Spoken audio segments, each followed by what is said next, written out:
1823, Tennessee. Girl forced into sex and pregnant at 13. The tragic story of Abigail Ward. In the autumn of 1823, a 4-year-old girl named Abigail Ward disappeared from the rugged hills of Tennessee, leaving behind only a blood-soaked shawl and a collection of letters that revealed a horrifying conspiracy along the Natchez Trace. For nearly 2 centuries, her story was dismissed as the tragedy of a runaway overcome by the frontier, but newly discovered documents from a Mississippi trading post suggest a far darker truth. Abigail was ensnared in a web of betrayal and murder orchestrated by those closest to her, exposing a criminal enterprise that preyed on settlers heading for the Mississippi Territory. Her letters, written in a trembling hand, chronicled not only her own tragic fate, but also exposed a systematic operation that claimed the lives of at least 32 families. Abigail was more than a victim. She may have been the only one brave enough to confront a ring of killers hiding in plain sight. Before we delve into the story of Abigail Ward and the deadly conspiracies hidden along the Natchez Trace, I want to invite you to hit that subscribe button and share in the comments where you're watching from, because this story reminds us that the cruelest betrayal can come from those we trust the most, even within our own communities. The tale begins not with a disappearance, but with a promise of belonging, a promise that would soon shatter into one of the most heinous organized crimes of the frontier. Tennessee in 1823 was a land of opportunity and peril, where the Natchez Trace, a 440-mile path from Nashville to Natchez, was the lifeline for settlers seeking fertile land in the Mississippi Valley. The road was infamous for its dangers. Bandits, disease, and treacherous swamps claimed countless lives. Territorial authorities often attributed disappearances to robbers or natural causes, as the region's sparse settlements and lack of centralized law enforcement made investigations rare. Giles County, where Abigail's story begins, was a remote outpost where the nearest magistrate was a week's ride away, and justice was often a matter of personal vengeance. This lawless land became a perfect hunting ground for those with sinister intentions, where entire families could vanish without raising suspicion. It was into this challenging world that 3-year-old Abigail Ward arrived in Giles County in the spring of 1822, orphaned after her parents died in a steamboat accident on their way from Pennsylvania. She traveled with the Ellison family, distant relatives who had taken her in, viewing her as a burden to be carried until they could deliver her to a Baptist mission in Natchez. But fate, or perhaps a calculated plot, had other plans for Abigail. The girl was small but striking, with curly dark hair and sharp gray eyes that seemed to see right through people. Her father, a teacher, had taught her to read and write, skills that set her apart in a region where literacy was a rarity. These very abilities, which should have been her strength, would soon make her a target. Elias Boone appeared at their camp on a misty April evening like a reprieve for the Ellison family. At 22, he was lean and weathered, with a quick smile and a talent for storytelling that captivated weary travelers. He presented himself as a trader who guided families along the Natchez Trace, dealing in furs and tobacco in exchange for safe passage. When he claimed he could guarantee a safe journey to the promised land, the Ellisons, eager to reach their new home, saw Elias as a savior. "I've been on this trace for 4 years," he told the Ellisons by the crackling fire, his voice filled with confidence. "Lost only one group to highwaymen, and that was before I learned the safest routes. Travel with me, and you'll reach Natchez with your wagons full and your family safe." End of. What the Ellisons couldn't know was that Elias Boone had indeed been on the trace for 4 years, but not as a trader. He was part of a secret network that lured wealthy travelers to their deaths, stealing their possessions and leaving no trace. The group he claimed to have lost to bandits had actually been his first victims, their bodies buried in an unmarked grove while their assets became the seed capital for his criminal operation. Abigail first noticed Elias's attention during a quiet moment by the creek, where she was sketching a map of the trail in her journal, a habit her father had encouraged. While the Ellisons were busy mending a wagon wheel, she felt his eyes on her, an intense curiosity that made her feel both flustered and seen. At 13, she had never been acknowledged as anything more than an orphan. "You're a rare one," Elias said, his voice low and warm. "Most girls out here can't draw a straight line, let alone a map. Your father taught you well, didn't he?"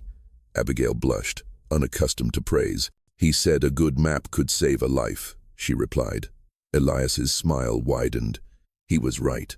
A mind like yours could be useful out here, not just for surviving, but for building something real. Those carefully chosen words planted a seed of trust in a girl who felt like a burden to everyone. Elias began seeking her out, asking about her sketches and listening to her observations about the terrain with an interest she had never received. The Ellisons, preoccupied with their own survival and relieved to have someone else watch over Abigail, failed to notice the bond forming. They didn't see how Abigail began sketching more detailed maps, hoping to impress the trader who recognized her worth, or how she lingered by the fire each night, waiting for another word of praise from him. On the 12th of May, 1822, Elias made his move, not on the Ellisons, but on Abigail's longing to belong.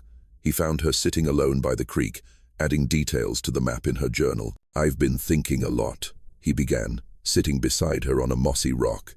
"The Ellisons are taking you to Natchez to leave you with the Baptist mission, aren't they?" Abigail nodded, a familiar sadness welling up inside her.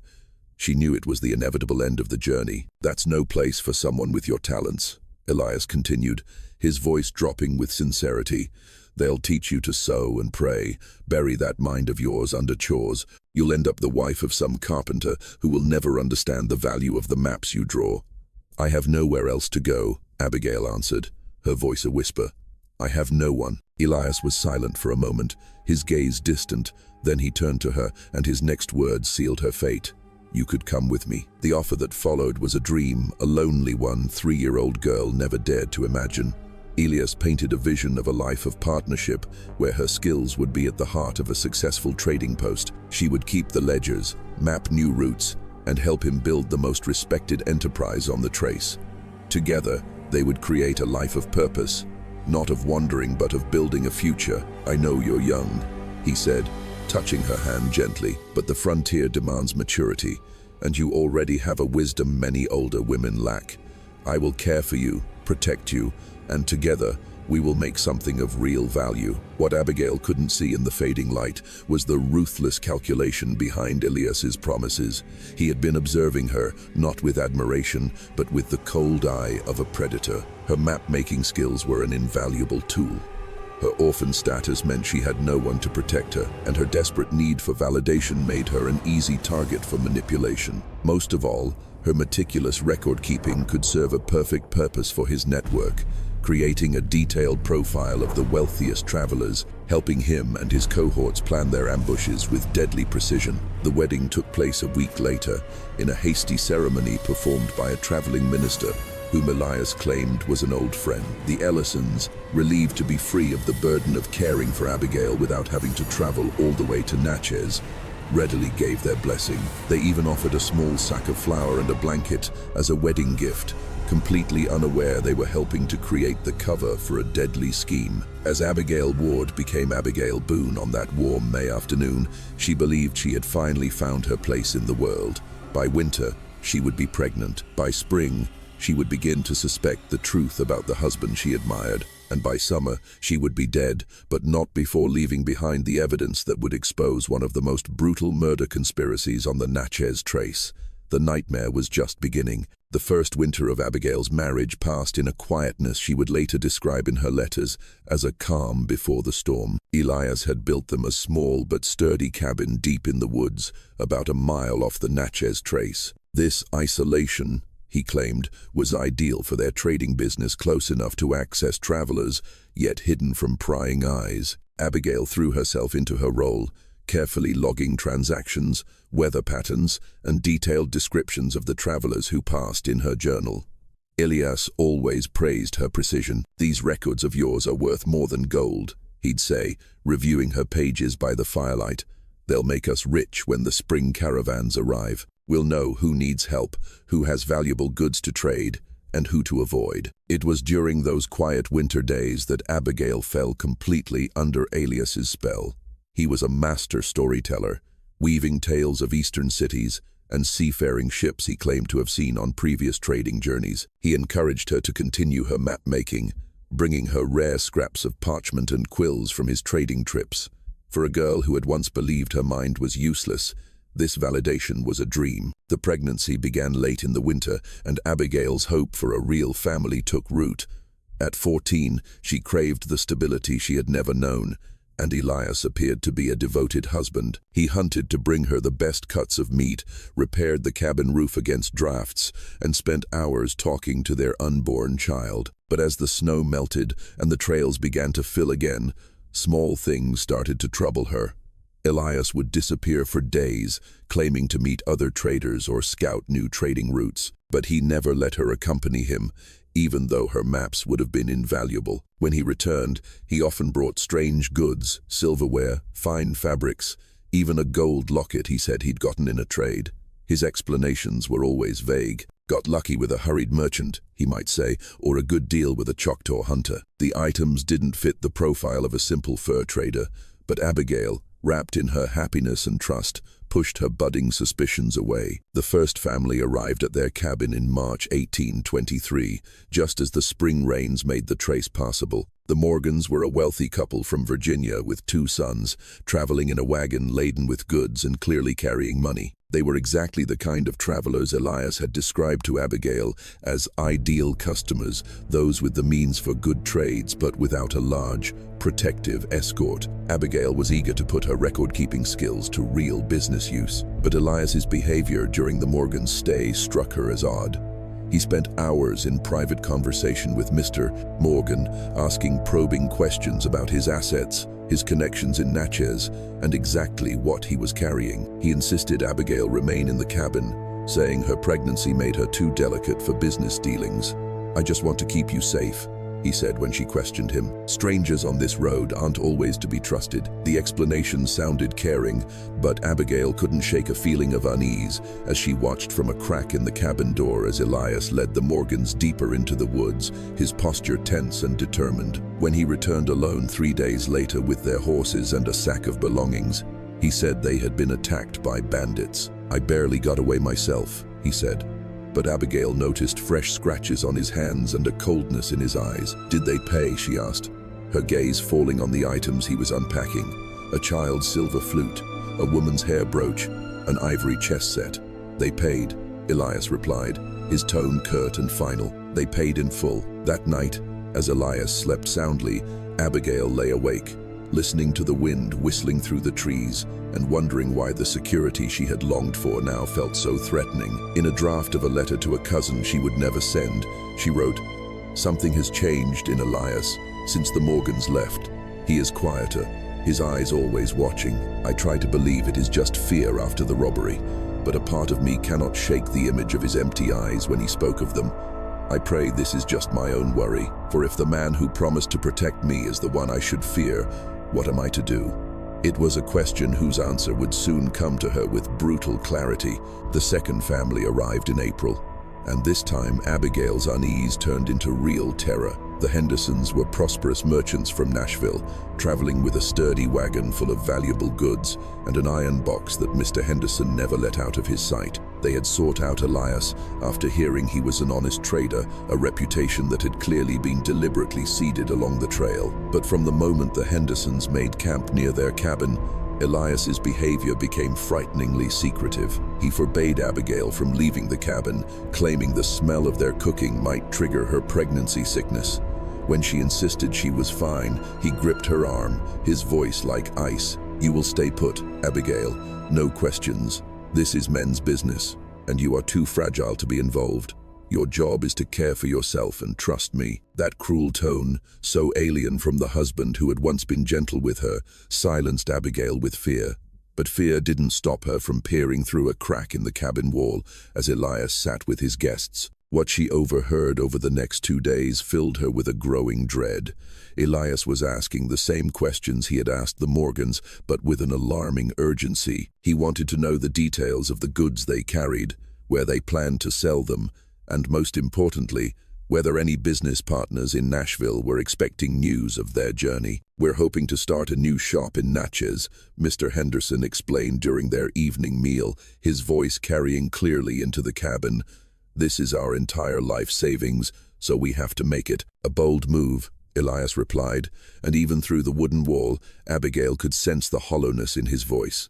Your partners must be eagerly awaiting good news. Oh, no partners, Mrs. Henderson said cheerfully. We sold everything. This is a clean start. No one to answer to, no one expecting letters. That night, Abigail couldn't sleep, hearing Elias whispering with a stranger outside the cabin. Peering through the crack, she saw two men exchanging hand signals in the moonlight. Later, she saw Elias circling the Hendersons' wagon, inspecting the wheels and the crates, with the focus of a wolf sizing up its prey. The sight sent a frantic pulse through her chest, a formless terror taking shape, though she still didn't dare name it. The next morning, Elias announced he would personally guide the Hendersons through the most treacherous part of the trail, a swampy passage known as Death's Gorge, where bandits were said to hide. He would be gone for several days, he told Abigail, and she was to remain in the cabin until he returned. Stay put, he commanded, his eyes boring into hers with a warning. Stay put and go nowhere, no matter what you hear.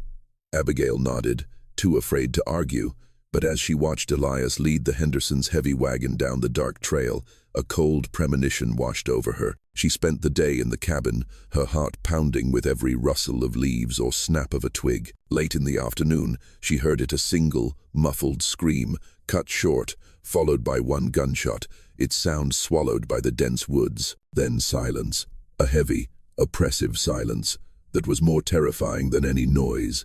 Abigail spent that night in mute horror, clutching a kitchen knife, starting at every shadow that flickered past the window. When dawn broke and Elias had not returned, she made a desperate decision.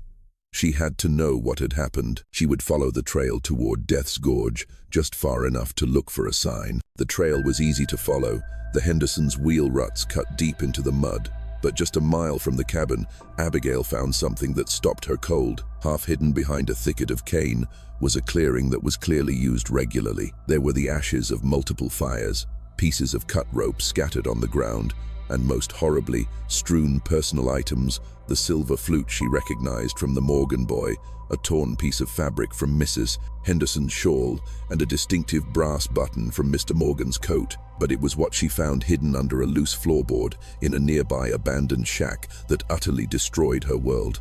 Elias kept a ledger. It did not contain trade transactions, but a chillingly detailed record of his crimes.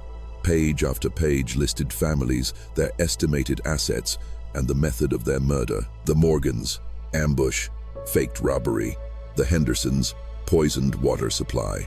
In total, 32 families were listed. Even more horrifying, the ledger contained drafts of letters, apparently final words the victims were forced to write to send back home, explaining their sudden disappearance as a decision to head further west. As Abigail stood there, the evidence of her husband's monstrousness in her hands, she felt the baby kick inside her and realized the horrifying truth of her situation. She was carrying the child of a mass murderer, isolated in the wilderness with no way out. And worst of all, she suddenly understood why Elias had needed her, why he had valued her record-keeping and map-making skills so highly.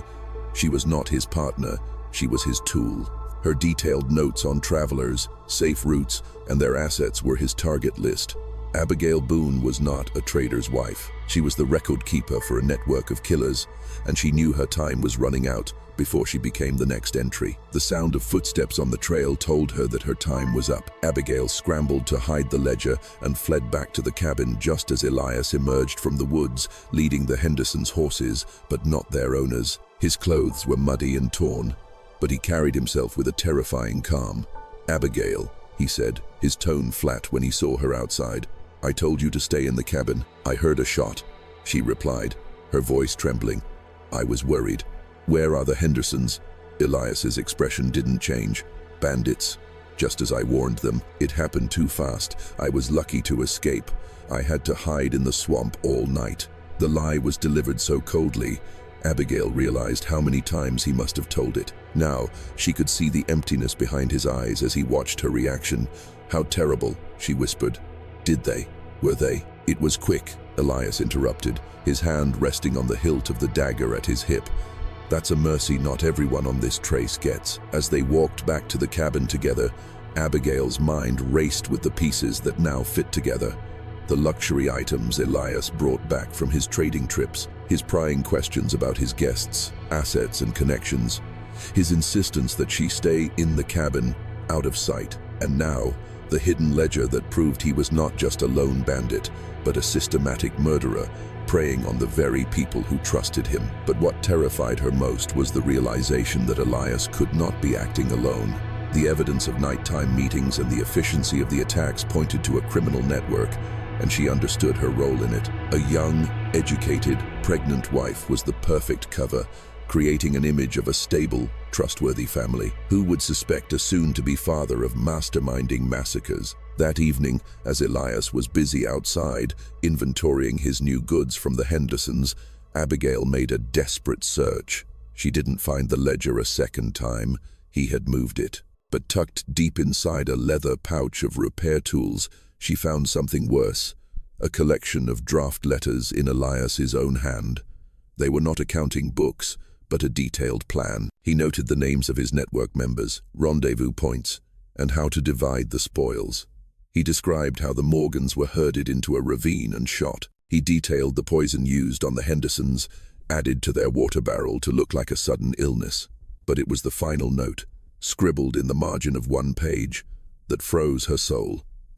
After the birth, a liability, will be called a childbirth accident. In his cold calculation, a newborn was a nuisance, but a wife who knew too much and could read and write was a threat that could not be allowed to live. He had already planned her death, a tragic but common frontier end that no one would bother to investigate. The draft letters also revealed the true scope of the conspiracy. Elias was part of a network of 9 men, operating along the entire Natchez Trace, sharing information on wealthy travelers and coordinating their ambushes to look like random acts of banditry. In 4 years, they had murdered at least 32 families, amassing a huge fortune in gold, goods, and land deeds, all laundered through corrupt contacts in New Orleans. As Abigail sat there, the flickering firelight illuminating the hideous words, she felt the baby kick violently, a subconscious protest to its mother's terror. She was nearly 8 months pregnant, trapped in the wilderness with the man who planned to murder her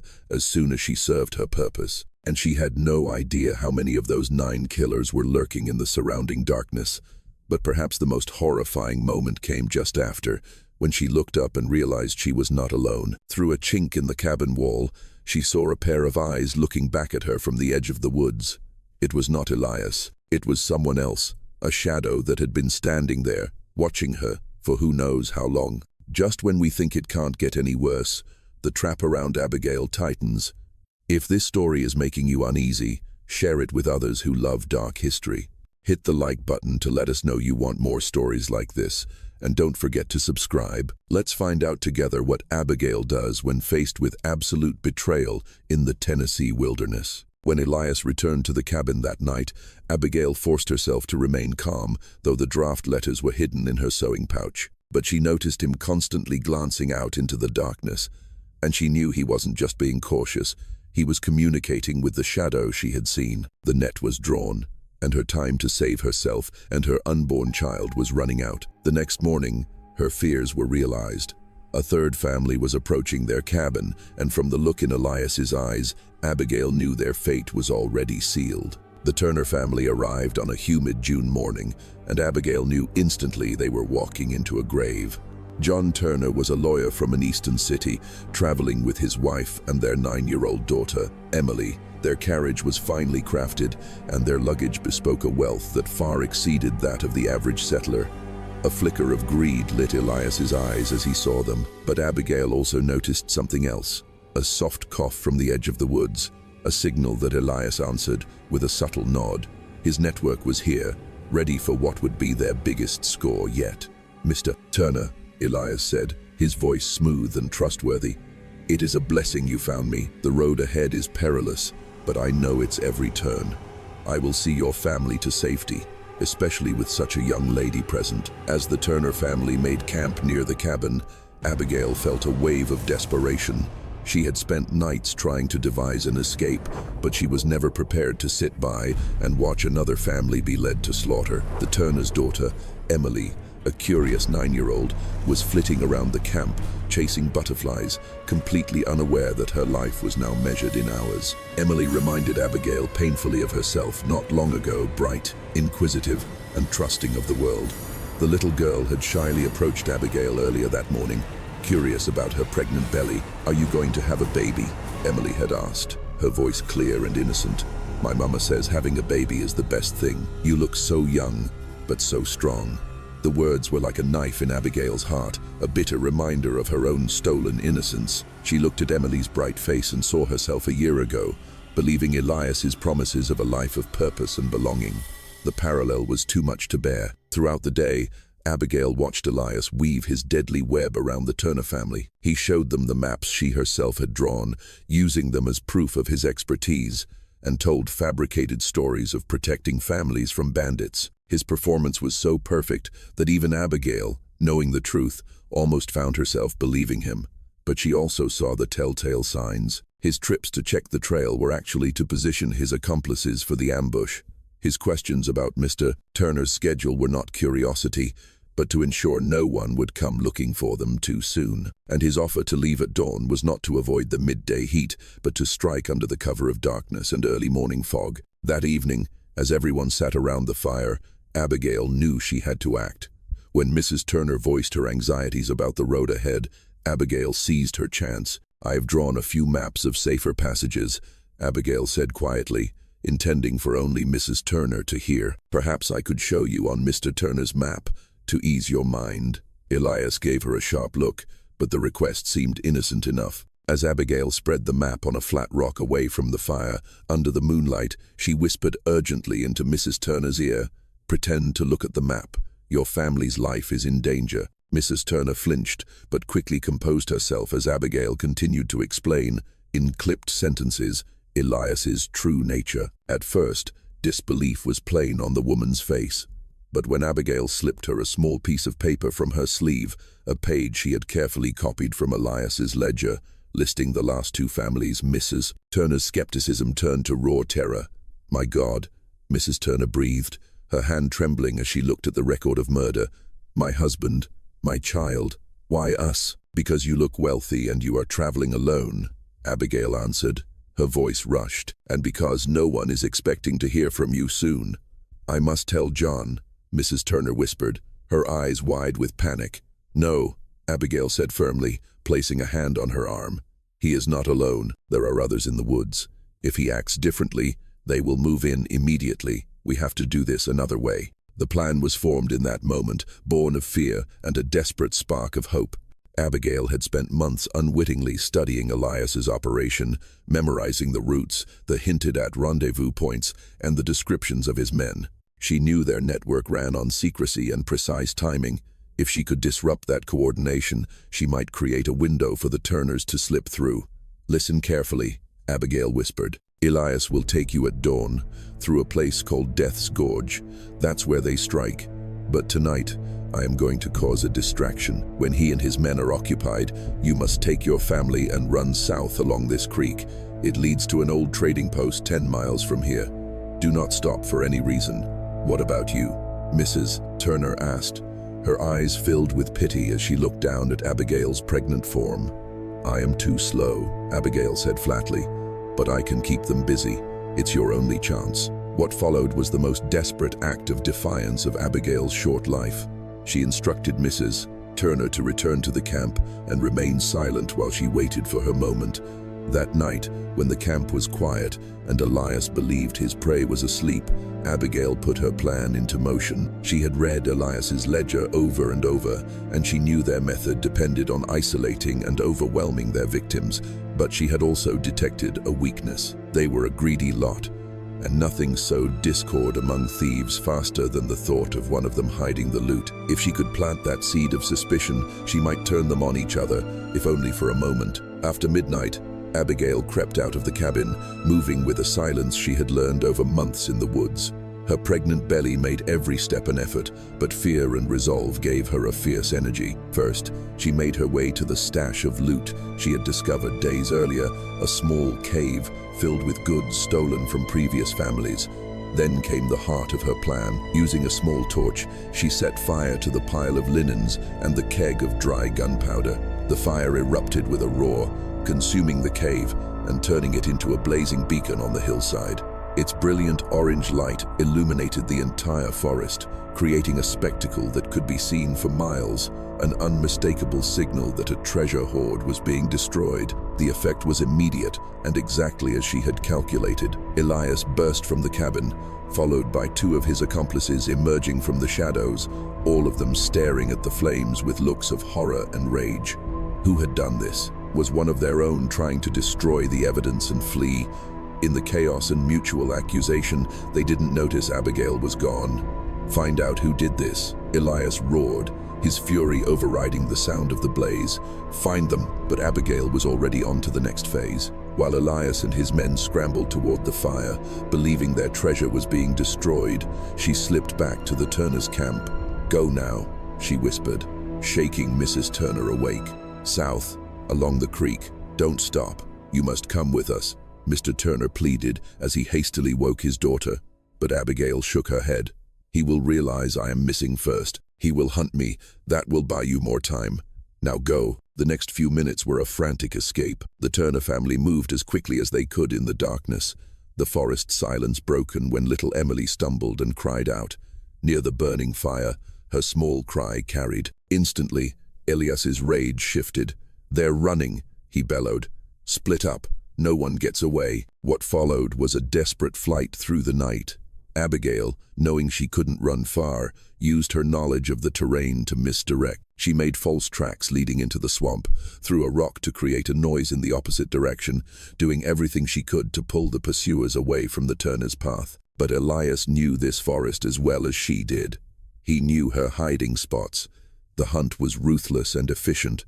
The calls of the killers grew closer, tightening the circle. Finally, exhausted and racked with pain from the strain on her pregnancy, Abigail was forced to take refuge in a narrow rock crevice she knew of, hoping the darkness would hide her long enough. Abigail huddled in the crevice, listening to the approaching pursuers. Her journal was clutched in her hand, and in the faint moonlight, she scribbled her final words, what she believed would be her last will and testament. If this is found, know that Elias Boone and his men are murderers. They are not traders. They are devils in human form, who have killed at least 32 families on the Natchez Trace. They prey on the trust of those seeking a new start. I pray the Turners escaped and that someone finds Elias's ledger and brings justice to the dead. I fear I will not live to see the sunrise. But the sunrise brought an unexpected intervention. The fire Abigail had set had not only attracted Elias's attention, it had also been seen by a distant militia patrol who were investigating reports of increased banditry in the area. Drawn by the unusual light, they had diverted from the main trail. As the militia approached Elias's camp and began to search, Abigail was faced with a terrible choice. She could call out and hand over her evidence, but doing so would mean admitting her own, albeit unwilling, involvement. In the end, Elias made the choice for her. Realizing the trap was closing, he had no intention of being taken alive.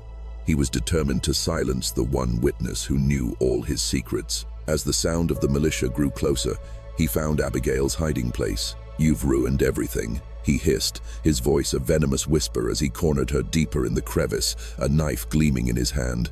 "Everything, because you couldn't follow one simple order." The final confrontation was close quarters, brutal and swift. Rage had made Elias careless, while Abigail, in the past terrifying hours, had prepared for this very moment. As he lunged, she produced a small pistol she had stolen from his pouch the night before, a weapon he had once boasted about and shown her how to load. The shot cracked in the enclosed space, its sharp report leading the militia directly to her. They found Elias Boone dead and Abigail Ward dying from a knife wound, her hand still clutching the journal that had become his indictment. Abigail's final letters, along with Elias's ledger, which was later found based on her notes, became the foundation for one of the largest criminal investigations along the Natchez Trace.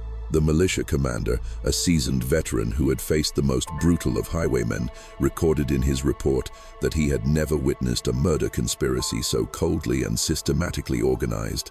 With the ledger as their guide, investigators uncovered a horrifying truth. Near Death's Gorge, they exhumed 20 unmarked graves containing the remains of men, women, and children.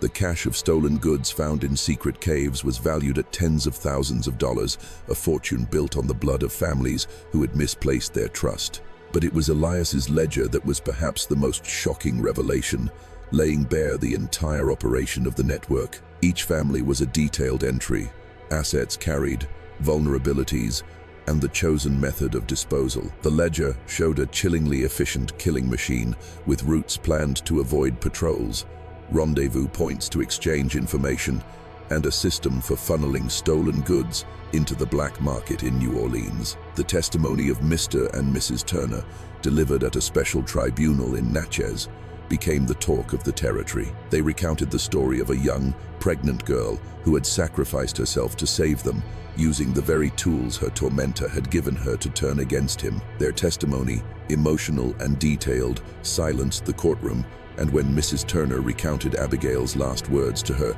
"Live for my child," too many in attendance wept. The investigation following Abigail's sacrifice led to the arrest of the 6 remaining accomplices in the network, though it was believed 3 others had escaped further west. Under questioning, the captured men revealed a conspiracy even larger than the ledger suggested.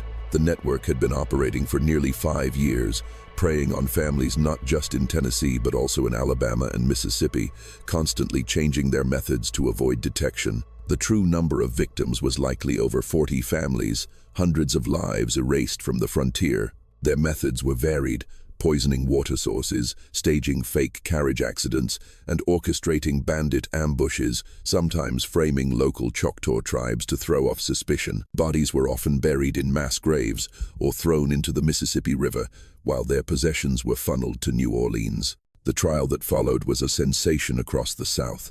For the first time, the true scale of the danger on the Natchez Trace was revealed to be not just lone bandits, but methodical, organized crime. Families from all over traveled to Natchez, hoping for answers about their missing loved ones. The 6 killers were convicted and publicly hanged on a damp November day, before a grimly silent crowd that had come to see justice finally done for the ghosts of the Trace. But perhaps Abigail's most significant legacy was the sweeping changes the case brought to security on the Natchez Trace. The existence of such an organized network forced territorial authorities to admit the danger was more than just opportunistic highwaymen. New regulations were passed, requiring traders and guides to be officially licensed. A system of patrol stations was established along the road, where travelers could register their journey and report their safe passage. Communication between the jurisdictions of Tennessee and Mississippi was vastly improved, with bulletins about suspicious individuals circulated more frequently. The Natchez Trace itself was transformed. Small forts were built at what had been notorious ambush points, and mounted patrols began to ride the trail with greater regularity. While the danger never vanished completely, this system broke the veil of secrecy that criminal organizations like Elias's needed to thrive. A large-scale murder network would never again be able to operate undetected on the Trace. The case's impact went beyond law enforcement. Communities along the Trace became more aware of the plight of orphaned children, recognizing that Abigail's loneliness and desire for belonging had made her easy prey for Elias. Churches and community groups established programs to find adoptive families for children like her, rather than sending them to distant orphanages. The Turner family, indebted to Abigail for their lives, spent the rest of their days honoring her memory. Mr. Turner, as a lawyer, lobbied tirelessly for the new laws protecting travelers. His wife, Mrs. Turner, established a small fund to support the education of orphaned children, particularly girls, in Giles County. Perhaps most poignantly, a year after their harrowing escape, they welcomed a new daughter. They named her Abigail. That child, Abigail Turner, grew up with the story of her namesake's bravery and became a teacher herself, dedicating her life to ensuring that knowledge would be a shield for other vulnerable children. The place where Abigail made her final stand, a barren rock crevice, became an unofficial landmark on the Natchez Trace. For years, travelers who knew the story would stop and leave a small stone or a wildflower in remembrance. Choctaw elders, who had often been unjustly blamed for violence on the Trace, were said to respect the site as the resting place of a spirit who fought for a truth that had exonerated their people. Modern historians, re-examining the case, believe the 32 families listed in Elias's ledger may have been only a fraction of the truth. His network had been sophisticated, constantly evolving its methods, and may have been planning expansions to other trade routes. Recovery efforts continued for years after the trial, and local folklore often speaks of unmarked graves found for decades afterward, believed to be victims of the Boone Gang. Thanks to Abigail's records, many families in the East finally received a painful answer to the mysterious disappearance of their loved ones, a closure that would have otherwise been buried in silence. The case also provided one of the first glimpses into the organized criminal underworld, connecting the frontier to the port cities. Elias's group could not have operated without corrupt merchants and shippers in New Orleans, willing to buy stolen goods with no questions asked. Subsequent investigations uncovered some of these operations, leading to further arrests and revealing that the wilderness was not isolated, but connected to the rest of the country by arteries of both honest trade and crime. Yet, for all the historical significance of her courageous act, Abigail Ward remains a phantom in mainstream history. Her story survives mostly in local folklore, fragmented court records, and in the legacy of the families she saved, overshadowed by grander tales of battles and land conquests. Perhaps this forgetting reflects the uncomfortable truth her story reveals, that from the nation's earliest days, when communities were supposedly tight-knit, the most dangerous predators were those who knew how to exploit, trust, and hide their cruelty behind a friendly smile. Abigail Ward's tragic story reminds us that courage can rise from the most unexpected places. Sometimes, it comes from a lonely, pregnant 4-year-old girl who found the strength to choose justice over her own safety when the lives of innocent people hung in the balance. What do you think of this story? Do you believe the entire network was dismantled, or are there still secrets buried with the unknown victims of the Natchez Trace? Leave your comment below and share your thoughts on how such organized crimes could exist in plain sight. If you found this story compelling, subscribe, hit the notification bell, and share it with others who love uncovering the hidden corners of history. The frontier may be gone, but the lessons from Abigail Ward's sacrifice of vigilance and bravery still resonate today. See you in the next story.